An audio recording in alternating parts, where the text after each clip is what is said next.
দাবি আদায়ের জন্য একত্রিত হয়েছে।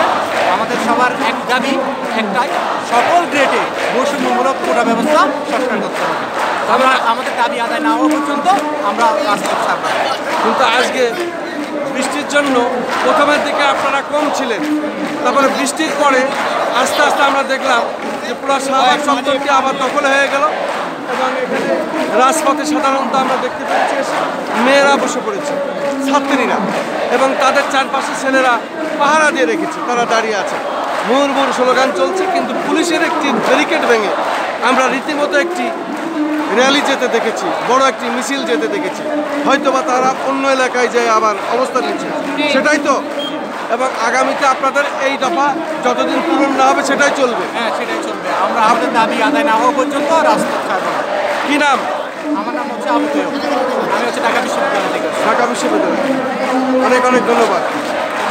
শুধু দর্শক, আমরা আজকে ছাত্রদের মুহুর্মুহু স্লোগানে আমরা দেখতে পাচ্ছি রাজপথ প্রকম্পিত হচ্ছে, শাহবাগ এলাকাটি প্রকম্পিত হচ্ছে। আর কিছুক্ষণ পরেই সন্ধ্যা নেমে আসবে। আমরা প্রায় 3 ঘন্টা তাদের এই অবস্থান দেখতে পেলাম। এখনও তারা আছে, তাদের স্লোগান এবং তারা এলাকায় এখনও দখলে রেখেছে, কিন্তু তারা এখনও ঘরে ফিরে যায় নাই। কারণ আরেকটু পরে হয়তো সন্ধ্যা নামবে, তাদের হয়তো পূর্বের সময় নির্ধারণ আছে, তারা সন্ধ্যা পর্যন্ত থাকার সম্ভাবনায় বেশি শোনা যাচ্ছে বা জানা যাচ্ছে।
আজকের এটার নাম দিয়েছে বাংলা ব্লকেট, এবং এই বাংলা ব্লকেটের স্লোগানে তারা মুখরিত করেছে।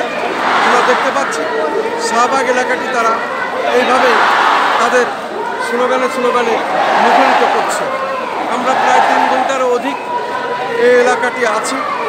আমরা যখন যেটা পেয়েছি তখন সেটা এইভাবে প্রচার করেছি। আর কিছুক্ষণ পরেই সন্ধ্যা নেমে আসবে। তারা সন্ধ্যার আগ পর্যন্ত এখানে আছে মনে হচ্ছে, তারা সন্ধ্যার পরে হয়তো বাজাবে, যদিও তারা রাজপথে বসে পড়েছে।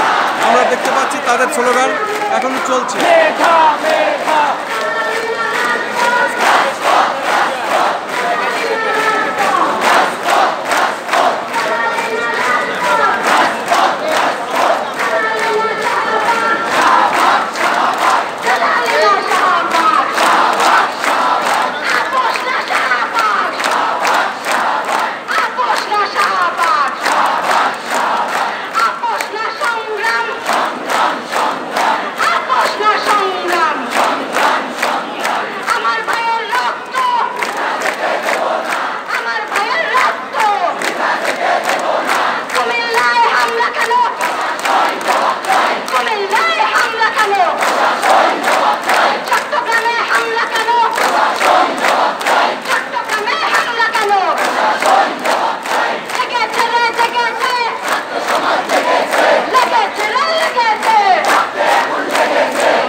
আগুন লেগেছে।